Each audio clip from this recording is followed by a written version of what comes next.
Hello there. So we're just looking at further linear equations. Sorry for the noise, it's the kids playing on the playground. And I thought I would just run through these myself with you because I do not like the way the textbook approaches these. So I'm looking at work example 7 on page 181 of the textbook, and we start with 7a. The equation is 5x is equal to 12. And of course you know that 5x means 5 times x.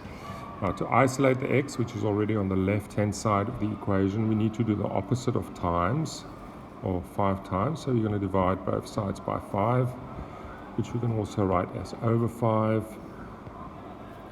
The 5's cancel, so I get x is equal to 12 over 5. And that's that. Remember, it's good manners to underline the final answer. Next one, B. Here we've got 8 times t plus 11 is equal to 20. Once again, all the unknowns are already on the left-hand side. The t, it's just the one t. There's two things being done with the t. The t is multiplied by 8, and then we've got 11 added to it.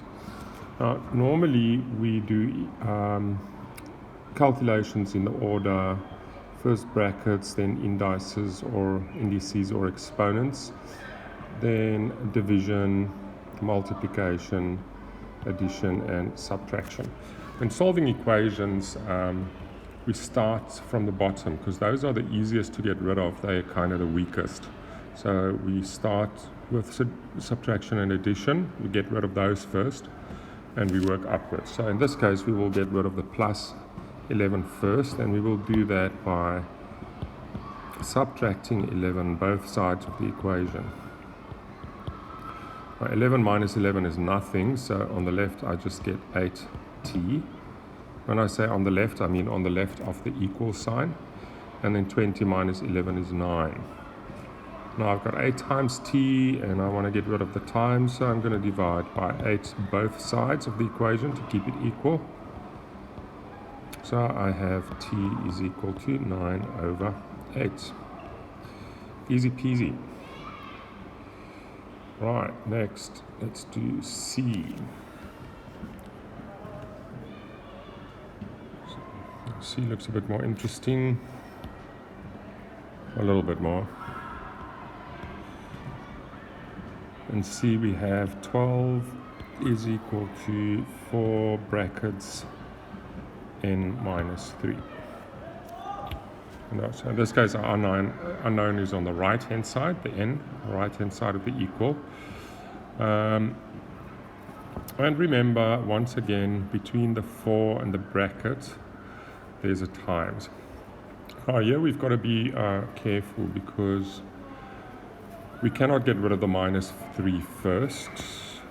Can't get rid of the minus 3 first because it's in the bracket. It's part of the bracket, and brackets gets done last. So we actually have to get rid of the 4 times first. So we're going to start by dividing both sides by 4. And what this would do is the two 4's will divide and cancel. And then, of course, 12 divided by 4 is 3. So 3 is equal to n minus 3.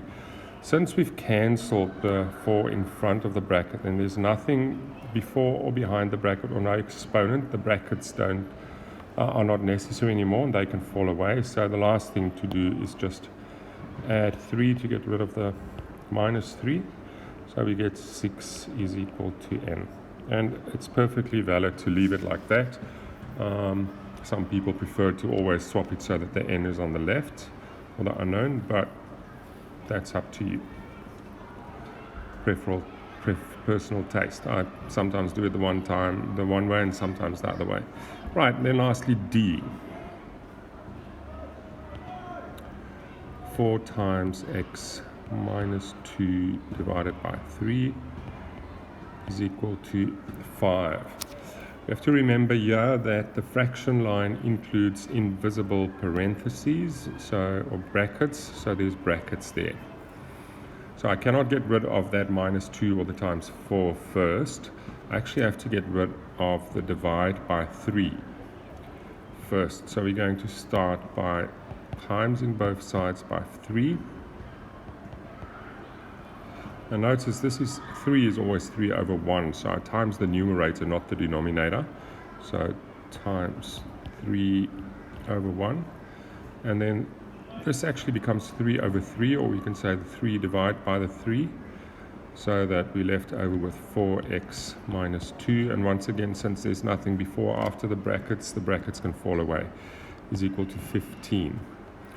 Next, we'll get rid of the minus 2 first, because it's weaker and it's lower down the bid-mass rule. So we're going to add 2 both sides. You don't always have to write these little plus 2's. So that's 4x, negative 2 plus 2 is 0, and 15 plus 2 is 17. Lastly, we will divide by 4. So x is 17 over 4. And that's how easy it is.